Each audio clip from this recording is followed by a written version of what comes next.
अस्सलाम वालेकुम स्टूडेंट्स, आज हम स्टार्ट करेंगे topic number 17.6 which is transmission of light signals through optical fibre. जिस तरह हमने पहले कंसिडर किया कि हम लोग पढ़ते आ रहे हैं कि अगर वेव्स को सेंड करना चाह रहे हैं तो उसके लिए सम टाइम हम वायर्स का यूज़ करते हैं। ठीक है, वायर्स को यूज़ कर लिया जाता है, स्पेस को यूज़ करते हैं ताकि सिग्नल एक जगह से दूसरी जगह सेंड हो सके। इसी तरह से हम जो है अगर ऑप्टिकल फाइबर्स को यूज़ करते हैं तो उससे भी हम सिग्नल को ट्रांसफ़र कर सकते हैं। ठीक है, सो अब अगर हम ऑप्टिकल फाइबर भी बेसिकली केबल्स ही हैं, उनको यूज़ करें और लाइट सिग्नल्स को ट्रांसफ़र करें तो हम इंफॉर्मेशन को एक जगह से दूसरी जगह भेज सकते हैं और without any much more loss of energy और much more loss of amplitude of that signal. अब होता क्या है, जो लाइट सिग्नल्स हैं, लाइट वेव हैं, उनकी फ्रीक्वेंसी ज़्यादा हाई होती है। अब फ्रीक्वेंसी क्या है कि number of vibration per unit time. ठीक है, लेट सपोज ये हमारी कोई भी वेव है, ये नॉर्मली इतनी थी। अगर हम बात करते हैं कि इसकी फ्रीक्वेंसी ज़्यादा हो गई, इट मीन्स लेट सपोज ये T1 टाइम 1 के अंदर इसने इतना पोर्शन कवर किया। अब हम कह रहे हैं कि इतनी ज़्यादा वेव्स जो हैं वो इस T1 के अंदर से पास आउट की। सो ये जो number of vibrations per unit time increase की हैं, ये बेसिकली उसकी फ्रीक्वेंसी है। ठीक है, सो जो हमारा लाइट सिग्नल है उसकी फ्रीक्वेंसी बहुत ज़्यादा हाई है as compare to radio waves. ठीक है, इट मीन्स कि अगर हम लोग इस लाइट सिग्नल को यूज़ करें तो हम एक थोड़े से टाइम के अंदर, लेट सपोज ये भी 5 सेकेंड का टाइम है, ठीक है, और ये भी 5 सेकेंड का टाइम है, इसके थ्रू हमने इतनी इंफॉर्मेशन सेंड की। ठीक है, लेट सपोज हम इसको 1, 2 और 2.5 जो है वेव कंसीडर कर लेते हैं। ठीक है, इतनी इंफॉर्मेशन हम सिर्फ इसमें सेंड कर सके। लेकिन इसमें अगर देखें तो क्या है 1, 2, 3, 4, 5, 6। ठीक है, तो इससे ज़्यादा टाइम जो है हम इंफॉर्मेशन को सेंड कर सकते हैं। क्यों? क्योंकि लाइट वेव की, लाइट सिग्नल की frequency as compare to the other ones like radio wave, microwave बहुत ज़्यादा है। ठीक है, अगर ज़्यादा है इट मीन्स ये ज़्यादा से ज़्यादा इंफॉर्मेशन को कम टाइम के अंदर सेंड करने की कैपेबिलिटी रखती है। ठीक है, अब हम लोगों ने लाइट सिग्नल की तो बात कर ली कि लाइट सिग्नल हम क्यों यूज़ करना चाह रहे हैं। अब लाइट सिग्नल अगर हम यूज़ कर रहे हैं तो हर चीज़ को सेंड करने के कोई ना कोई मेथड होता है। ठीक है, कोई ना कोई प्रॉपर चैनल होता है जिसके थ्रू आप उस मैसेज को सेंड कर सकते हो, उस इन्फॉर्मेशन को सेंड कर सकते हो। अगर हम लोग इलेक्ट्रिक सिग्नल की बात कर रहे थे तो हम सिंपली वायर्स की बात कर रहे थे। ठीक है, अगर हम लोगों ने इलेक्ट्रोमैग्नेटिक वेव या रेडियो वेव्स की बात की, जो कि हम लोग एंटीनास के थ्रू, ट्रांसमीटर और रिसीवर के थ्रू जो है सेंड कर रहे थे, तो वो भी किसी ना किसी चैनल के थ्रू हो रहा था। ठीक है, लेट सपोज अगर उसमें हम ट्रांसमिट करते थे कोई वेव तो ये सारा काम स्पेस में होता था और स्पेस में होके वो किसी ना किसी मीडियम तक पहुंचता था जहाँ पे उस पर प्रोसेसिंग होने के बाद उसको फर्दर आगे रिसीव किया जाता था। ठीक है, सो ये जो स्पेस है इसमें किस तरह से वो जा रहा है सिग्नल, ये उसका क्या है, बेसिकली मीडियम है, वो एक ऐसा पाथ है जिसके थ्रू वो ट्रैवल कर सकता है। इसी तरह से अगर हमें लाइट सिग्नल को ट्रैवल करवाना है तो उसके लिए भी कोई ना कोई चीज़ तो चाहिए होगी। ठीक है, कि हम अपनी इंफॉर्मेशन को पैक फॉर्म में या इंफॉर्मेशन को सेव करते हुए दूसरे डेस्टिनेशन तक पहुंचा सकें, तो उसके लिए यूज़ होती हैं ऑप्टिकल फाइबर्स। अब ऑप्टिकल फाइबर्स क्या हैं, बेसिकली ये ग्लास से बनी होती हैं। ठीक है, बंडल है ये ग्लास फाइबर का। ठीक है, ग्लास फाइबर्स को अटैच करके, ठीक है, उसके बंडल्स को कंबाइन करके ये एक ऑप्टिकल फाइबर बनती है। ठीक है, अब क्या होता है कि इसकी थिकनेस इतनी कम होती है लाइक ह्यूमन हेयर। तो ह्यूमन हेयर क्या है, इंसानी बाल के बहुत ही बारीक होता है, उतनी बारीकी और उतनी थिकनेस की ऑप्टिकल फाइबर्स होती है जो कि बंडल ऑफ ग्लास फाइबर्स से मिलके बनी होती है। ठीक है, अब इसमें क्या होता है, इसके 2 पोर्शन होते हैं। इसका जो सेंटर पार्ट है उसको कोर कहते हैं। ठीक है, एंड इसकी एक कवरिंग की जाती है। ठीक है, इसको कवर किया जाता है एक ऐसे मीडियम से जिसका रिफ्रैक्टिव इंडेक्स लो हो। ठीक है, रिफ्रैक्टिव इंडेक्स, और रिफ्रैक्टिव इंडेक्स क्या है कि किस इंटेंसिटी से लाइट उसके पास गई और वापस रिफ्लेक्ट होके आ गई। ठीक है, सो रिफ्लेक्टेड ओवर इंसिडेंट रे, ठीक है, इंसिडेंट रे। सो अब हम क्या कर रहे हैं, ऑब्वियसली जब हम लोगों ने ग्लास फाइबर्स को अटैच करना शुरू किया तो वो कंबाइन होते होते उन्होंने एक ऑप्टिकल फाइबर बना दी। अब हमें उस पूरे की कवरिंग करनी है। वो कवरिंग जो की वो एक ऐसी मटेरियल से की जिसका रिफ्रैक्टिव इंडेक्स कम था, और इस पोर्शन को कहते हैं क्लेडिंग। क्लेडिंग, ठीक है। अब होगा क्या बेसिकली इसमें हमारे पास टोटल इंटरनल रिफ्रैक्शन का प्रोसेस होगा, जिसके थ्रू क्या होता है कि लाइट को अगर किसी सर्टेन एंगल, ठीक है, हर मीडियम का अपना एक सर्टेन क्रिटिकल एंगल होता है, उस एंगल से ज़्यादा पे अगर लाइट फॉल करवाई जाएगी तो वो लाइट कहीं और जाने के बजाय इसी मीडियम के अंदर वापस आ जाएगी, ठीक है। सो टोटल इंटरनल रिफ्लेक्शन का प्रोसेस होगा इंटरनल रिफ्लेक्शन, ठीक है।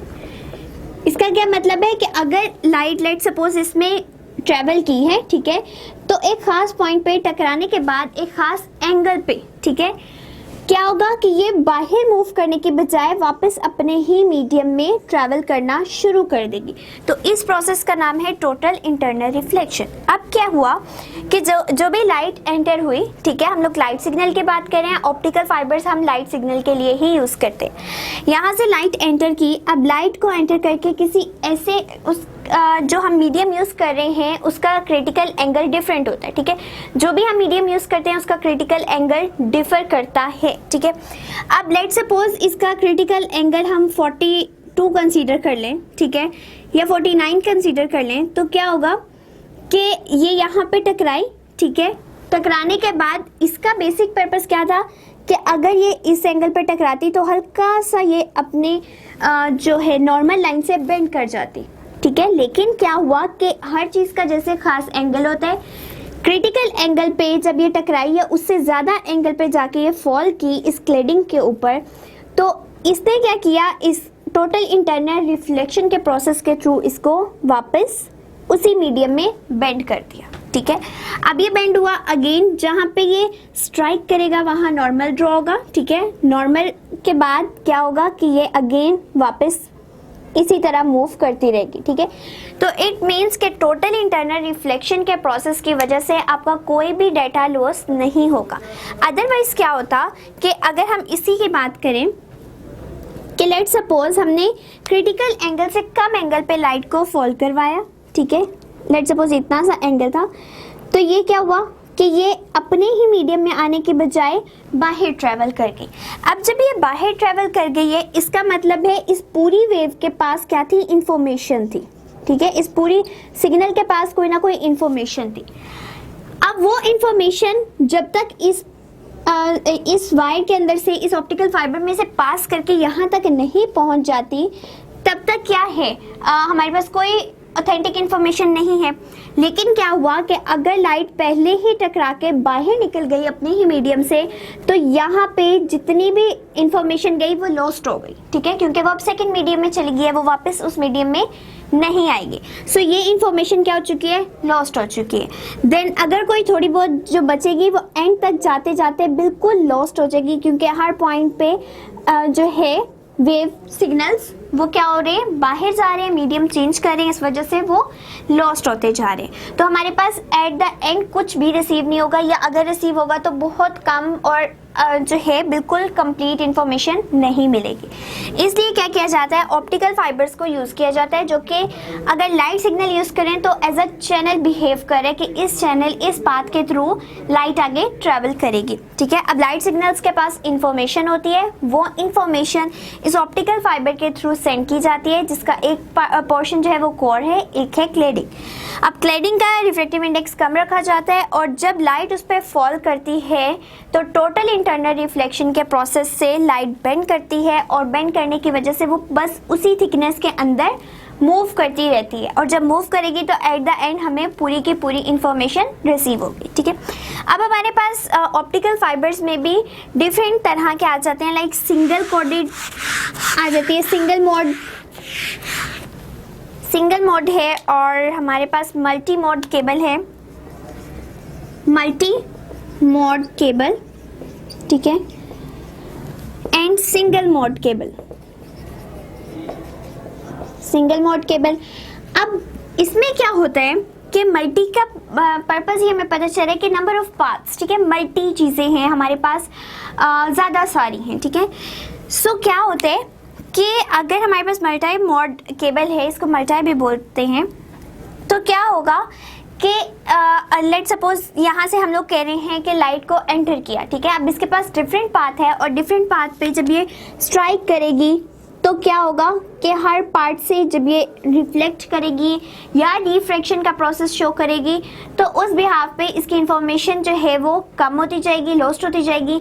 या ऐसा भी हो सकता है कि इतनी बार जब ये टकराती है तो ऑब्वियसली जो एनर्जी लॉस है वो ज़्यादा हो जाता है। एनर्जी लॉस होने की वजह से वेव जो है वो पूरी की पूरी सही तरह से ट्रांसफ़र नहीं हो पाती, ठीक है।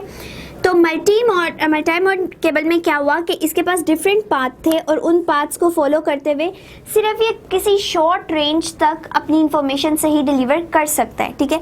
लेट सपोज अगर हम कहते हैं सिर्फ इतने पोर्शन में यहाँ पे हमने कोई सिस्टम रखा हुआ है और यहाँ पे रखा हुआ है, यहाँ से यहाँ तक इंफॉर्मेशन सेंड करनी है तो हम मल्टी मोड केबल को भी यूज़ कर सकते हैं क्योंकि उसके पास डिफरेंट पाथ्स हैं और वो डिफरेंट पाथ पे होता हुआ नियरेस्ट प्लेस तक शॉर्ट रेंज तक इंफॉर्मेशन ट्रांसफ़र कर देगा, ठीक है। लेकिन अगर हम लोग बहुत डिस्टेंस तक कोई इंफॉर्मेशन सेंड करना चाह रहे हैं तो अगर हम ये मोड यूज़ कर लेंगे उसमें तो हमारी सारी इंफॉर्मेशन लॉस्ट हो जाएगी। तो इसलिए हम कौन सा मोड यूज़ करते हैं, सिंगल मोड केबल यूज़ करते हैं। सिंगल मोड केबल ही ये वाली जो पहले ड्रॉ की थी ऑप्टिकल केबल है और इसमें क्या होता है कि जो है हमारी इंफॉर्मेशन ज़्यादा दूर तक सेंड की जा सकती है without any loss of information. So ये था हमारा topic about the transmission of light signal through the optical fibres. The subtopic of 17.6 is computers. So हम कंप्यूटर को क्यों डिस्कस करने लगे हैं, क्योंकि हम लाइट सिग्नल की बात कर रहे हैं जिसको ट्रांसफ़र किया जा रहा है through the optical fibre optics, ठीक है, या ऑप्टिकल फाइबर्स के थ्रू। तो अगर हम ऑप्टिकल फाइबर्स यूज़ करते हैं तो मोस्टली कहाँ पे यूज़ होती है, ये कंप्यूटर्स के नेटवर्क में यूज़ होती है, ठीक है। यानी एक कंप्यूटर को दूसरे कंप्यूटर से कनेक्ट करने के लिए मोस्टली जो यूज़ की जाती हैं दैट इज़ ऑप्टिकल फाइबर्स, ठीक है। सो हमने ऑप्टिकल फाइबर्स को डिस्कस कर लिया कि ऑप्टिकल फाइबर्स क्या हैं, किस तरह से लाइट सिग्नल इसमें ट्रांसफ़र हो सकते हैं और हमें क्या क्या करना पड़ता है ताकि जो लाइट सिग्नल हैं वो विदाउट एनी लॉस एक जगह से दूसरी जगह ट्रांसफ़र किए जा सकें। नाउ अब हम बात कर रहे हैं इसकी कि ये कंप्यूटर नेटवर्क को इकट्ठा करते हैं। सो हमें पता होना चाहिए कि कंप्यूटर क्या है। बेसिकली कंप्यूटर क्या है, एक इलेक्ट्रॉनिक डिवाइस है, ठीक है, जो आपके डिफरेंट टास्क परफॉर्म कर सकती है। आपको कोई भी चीज़ सर्च करके बता सकती है, आपको किसी भी चीज़ की इंफॉर्मेशन चाहिए आप सर्च कर सकते हो, आपको डिफरेंट टास्क परफॉर्म करके दिखा सकते हैं like addition, multiplication, subtraction. Even आप बहुत कॉम्प्लिकेटेड कोई इक्वेशंस हैं वो सॉल्व करना चाह रहे हो आप वो कर सकते हो। सो ये एक रोबोट टाइप है जो कि जस्ट आपके कहने पे वर्क करता है और आपको हर तरह की इंफॉर्मेशन प्रोवाइड कर सकता है, ठीक है। सो कंप्यूटर में क्या होता है, कंप्यूटर जो है बेसिकली दो तरह की चीज़ों से जो है वो रन कर रहा होता है। एक है उसके हार्डवेयर कंपोनेंट्स,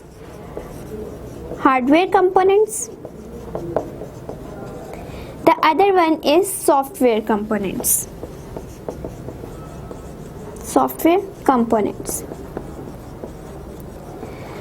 सो हार्डवेयर कंपोनेंट्स कौन से होते हैं, कोई भी ऐसी चीज़ जिसको आप देख सकते हो, आप टच कर सकते हो, that is basically called the hardware, ठीक है। सो जितने भी कंपोनेंट्स कंप्यूटर के आ जाएंगे जिनको आप टच कर सकते हो, आप देख सकते हो, लाइक कीबोर्ड हो गया, माउस हो गया, मॉनिटर हो गया, CPU हो गया, तो ये तमाम चीज़ें क्या हैं, ये हार्डवेयर ऑफ द कंप्यूटर हैं, ठीक है। सो मॉनिटर, CPU एंड जो हमारा कीबोर्ड है एक्सेट्रा, ठीक है। अब सॉफ्टवेयर्स क्या होते हैं, सॉफ्टवेयर वो चीज़ें आ जाएंगी जो हम देख तो सकते हैं but we can't touch them. Like कोई भी इंफॉर्मेशन है, कोई भी डाटा लिखा गया है तो आप उसको टच तो नहीं ना कर सकते, वो आपके हैंड में नहीं आ सकती, ठीक है। तो वो चीज़ें क्या हैं, वो है हमारे सॉफ्टवेयर कंपोनेंट्स है। अब डिफरेंट टास्क परफॉर्म करने के लिए डिफरेंट तरह के सॉफ्टवेयर जो है कंप्यूटर के अंदर मौजूद होते हैं, ठीक है। अब सॉफ्टवेयर बेसिकली क्या है, ये इंफॉर्मेशन प्रोवाइड करते हैं जिनकी बिहाफ पे हार्डवेयर कंपोनेंट्स जो है वो वर्किंग परफॉर्म करते हैं। लेट्स सपोज कि हमारे पास कोई सॉफ्टवेयर है, लाइक हम बात कर लेते हैं कि हम कुछ लिखना चाह रहे हैं, ठीक है। हम अगर देखें गूगल पे हम सर्च करना चाह रहे हैं तो हमें कुछ ना कुछ कीवर्ड एंटर करने पड़ते हैं, ठीक है। सो वो कीवर्ड बेसिकली अगर हम हार्डवेयर को यूज़ करके यानी कीबोर्ड को यूज़ करके एंटर कर रहे हैं तो उस टाइम पे जो इन्फॉर्मेशन लिखी जा रही है सर्च बार के अंदर उसको आप जिस देख सकते हो वो एक सॉफ्टवेयर के थ्रू लिखी जा रही है, ठीक है। तो वो सॉफ्टवेयर क्या करे, बेसिकली इन हार्डवेयर कंपोनेंट को फर्दर इंस्ट्रक्शन दे रहा है कि लाइक सीपीयू को देगा कि उसने किस तरह से उस पर वर्किंग करनी है एंड देन सीपीयू से मॉनिटर तक हमारे पास इंफॉर्मेशन हमें डिस्प्ले हो जाएगी। तो हार्डवेयर कंपोनेंट्स को रन करवाने के लिए जो भी इंफॉर्मेशन चाहिए होती है वो हमें सॉफ्टवेयर कंपोनेंट्स प्रोवाइड करते हैं, ठीक है। एंड सॉफ्टवेयर कंपोनेंट की इंस्ट्रक्शन के ऊपर ही हार्डवेयर कंपोनेंट्स जो है अपनी वर्किंग परफॉर्म करते हैं। अब मेन जो काम परफॉर्म किया जाता है वो किस कंपोनेंट के थ्रू किया जाता है, सीपीयू के थ्रू, ठीक है। सीपीयू क्या है, जिसको ब्रेन ऑफ द कंप्यूटर कहा जाता है। सीपीयू में क्या होता है, माइक्रो प्रोसेसर लगा होता है जिसने तमाम चीज़ों की कैलकुलेशन करनी होती है, ठीक है। लेट्स सपोज हमने कोई भी सॉफ्टवेयर के थ्रू डाटा एंटर किया, अब सीपीयू उस पर वर्किंग कर रहे हैं, अगर उसको अरेंज करना है तो उसको अरेंज करेगा, उसको उसके ऊपर कोई कैलकुलेशन परफॉर्म करनी है तो कैलकुलेशन परफॉर्म करेगा। तो तमाम काम जो हैं किसने करने होते हैं, जितनी भी इंस्ट्रक्शन दी जाती है कंप्यूटर को वो जो है सीपीयू के थ्रू हमारे पास आउटपुट आती है, ठीक है। तो सीपीयू जो है उसको ब्रेन कहा जाता है जिसने तमाम वर्किंग करनी होती है एंड उसने हमें तमाम कैलकुलेशंस, तमाम जितनी भी चीज़ें हैं उनको कंपाइल करके उनको अरेंज करके हमें मॉनिटर पे शो कर देना होता है, ठीक है। अब क्या होता है कि हम देखते हैं कि कंप्यूटर तो हर जगह पे यूज़ हो रहे हैं, ठीक है। सॉफ्टवेयर कंपोनेंट्स के अंदर हमारे पास एक आ जाता है कि वर्ड प्रोसेसिंग, ठीक है। लाइक माइक्रोसॉफ्ट वर्ड हम क्या करते हैं उसमें डाटा एंटर कर रहे होते हैं। तो वो क्या है, डाटा एंटरिंग भी जो हो रही है वो एक सॉफ्टवेयर के थ्रू हो रही है। इसी तरह से हमारे पास और जो है सॉफ्टवेयर कंपोनेंट्स, सॉफ्टवेयर प्रेजेंट है, लाइक विंडो जो है वो भी क्या है, एक सॉफ्टवेयर है जिसके अंदर तमाम इंस्ट्रक्शंस हैं, उनको फॉलो करते हुए हार्डवेयर कंपोनेंट्स अपने जितना भी वर्किंग है वो परफॉर्म करेंगे, ठीक है। सो अगर हम कंप्यूटर को टर्न ऑन करते हैं तो कोई ना कोई ऐसी चीज़ होती है जो उसको रन करवाती है और वो भी क्या होते हैं, उसके सॉफ्टवेयर्स होते हैं, ठीक है। सॉफ्टवेयर्स ही उसको क्या करते हैं, उसको चलाते हैं, ऑन करते हैं, ठीक है, जो कि उसकी मेमोरी में स्टोर हुए होते हैं। फिर हम जितने भी डाटा को एंटर कर रहे होते हैं, जितनी इंस्ट्रक्शंस दे रहे होते हैं वो तमाम चीज़ें सॉफ्टवेयर होती हैं बेसिकली, और उनको हम किसी ना किसी सॉफ्टवेयर के थ्रू ही एंटर करते हैं। अब क्या होता है कि हम कंप्यूटर्स को अगर देखें कि इसके यूजेस कहाँ का हैं तो इवन हर फील्ड में इसके यूजेस बहुत ज़्यादा हैं। लाइक अगर हम लाइब्रेरी में देख लें, लाइब्रेरी में क्या होता है कि आपने लेट सपोज कोई बुक इशू करवाई है तो आपकी एंट्री उसमें कर दी जाएगी, ठीक है, कंप्यूटर में कर दी गई है। अब आपको रिटर्न करनी है तो जब आप रिटर्न करोगे आपकी पूरी इन्फॉर्मेशन जो है वो उस पर्सन के पास, लाइब्रेरियन के पास मौजूद होगी इन अ कंप्यूटर, ठीक है। तो वो क्या करेंगे कि कंप्यूटर से देख लेंगे, समटाइम मिसप्लेस हो जाती है तो क्या होता है कि वो कंप्यूटर से देखते हैं कि ये बुक इस के पास थी, इस पर्सन के पास थी, तो आपसे कांटेक्ट कर लेते हैं। तो वो तमाम चीज़ें लाइब्रेरी के अंदर क्या किस तरह फंक्शनिंग परफॉर्म हो रही है कि आपका तमाम डाटा स्टोर किया जाता है और जो भी बुक आप इशू करवा रहे होते हो, रिटर्न कर रहे होते हो, उस तमाम का डाटा एंटर किया जाता है, ठीक है। इसी तरह अगर हम लोग सुपर मार्केट्स में देख लें, मार्केट्स वगैरह में देख लें तो क्या होता है, मार्केट्स में अगर देख लें या कोई शॉपिंग मॉल वगैरह में देख लें तो क्या होता है कि पूरी उनके पास लिस्ट आ रही होती है कंप्यूटर के अंदर, ठीक है। तो जैसे ही वो बार कोड को रीड करते हैं, स्कैन करते हैं तो वो इन्फॉर्मेशन कंप्यूटर के पास चली जाती है, ठीक है। वो स्पेसिफिक कोड कंप्यूटर के पास जाता है, कंप्यूटर अपनी इस पूरी लिस्ट से उसको मैच करता है और जब मैच करता है तो उसके अकॉर्डिंग उसके जो प्राइस होते हैं वो हमारे पास शो होना शुरू हो जाते हैं। तो इस तरह क्या होता है कि मार्केट्स में जो है एक तो ये जो लिस्ट आती है, प्राइस लिस्ट, वो बनाने के काम आती है, ठीक है। इसके अलावा आपने लेट सपोज उसके अंदर तमाम चीज़ें एंटर कर दी हैं कि इस टाइम पे इतना स्टॉक प्रेजेंट है, ठीक है, इस शॉप के अंदर इतना स्टॉक है। अब जैसे जैसे कम होती जाएंगी तो क्या होगा, आप इजीली उससे गेस कर सकते हो कि कितनी चीज़ें सेल हो चुकी हैं, ठीक है। जितनी प्राइस स्लिप्स आप निकाल चुके होंगे उनको सब्ट्रैक्ट कर देंगे तो आपके पास रिमेनिंग बचेगी। इस तरह बहुत काम इजी हो जाता है क्योंकि आपको बार बार हर चीज़ की काउंटिंग खुद से नहीं करना पड़ती, बल्कि कंप्यूटर के थ्रू आपको इजीली आइडिया हो जाता है कि इतनी जो है स्टॉक में आपके पास चीज़ें रह गई हैं, इतनी चीज़ें पर सेल हो गई हैं, इस चीज़ पे इतना ज़्यादा प्रॉफिट हो रहा है, ये चीज़ ज़्यादा डिमांडिंग है या नहीं है, तो वो तमाम इन्फॉर्मेशन आप कंप्यूटर से ले सकते हैं, ठीक है। इसी तरह से अगर आप अपनी कोई बुक्स बनाना चाह रहे हैं, ठीक है, जो जितनी भी हमारी बुक्स प्रिंट होती हैं सबसे पहले उसको राइट डाउन किया जाता है ना कंप्यूटर, ठीक है। इसी तरह से थीसिस पेपर्स हैं, कोई थीसिस है, बुक लिख रहे हैं, कोई लेटर है, ईमेल है, तो वो तमाम काम क्या किसकी वजह से परफॉर्म हो रहे हैं, वो कंप्यूटर की वजह से परफॉर्म हो रहे हैं। इसी तरह से अगर हम हॉस्पिटल्स में देख लें तो क्या होता है कि पेशेंट की पूरी हिस्ट्री जो है वो उसमें एंटर की जाती है, नॉट डाउट पूरी नहीं, बट उसका नाम, उनका आईडी कार्ड, फ़ोन नंबर, ऐसी बेसिक इन्फॉर्मेशन जो है वो उसमें ऐड कर दी जाती है। अगर आप कभी दोबारा से जाते हैं तो क्या करते हैं, आपसे आपका नंबर वगैरह, आपका नाम पूछते हैं और ये भी पूछ लिया जाता है कि पहले कार्ड बनवाया या नहीं। तो उस बिहाफ पे क्या होता है कि जैसे वो डाटा एंटर करते हैं आपका पूरा डाटा उनके सामने आ जाता है और आपको बार बार वो चीज़ नहीं बतानी पड़ती, ठीक है। तो इस तरह वो ये भी काउंट कर आपको भी बेनिफिट होता है कि आपका टाइम सेव हो जाता है, बार बार से इन्फॉर्मेशन नहीं बतानी पड़ती। एंड सेकेंडली जो है हॉस्पिटल्स वाले हैं उनका भी तमाम जो है टाइम सेव हो जाता है। किस तरह से कि उन्हें पता होता है कि इतने पेशेंट्स इस डे में चेक हुए हैं, इतने पेशेंट्स को ये डेट दी गई है कि नेक्स्ट चेकअप उनका इस टाइम पे है। तो ये तमाम काम कंप्यूटर जो है वो बहुत इजीली सॉल्व कर देता है हमारे, ठीक है। अदरवाइज इस चीज़ को याद रखना कि किसको कौन सा टाइम दिया था, कितनी चीज़ें मार्केट स्टॉक में अवेलेबल हैं, कितनी नहीं हैं, कितनी सेल हुई, तो ये बहुत हेक्टिक काम है और बहुत ज़्यादा मुश्किल भी है। इसलिए वो तमाम काम इजीली कंप्यूटर सॉल्व कर सकता है। सो ये हमारा कंप्यूटर।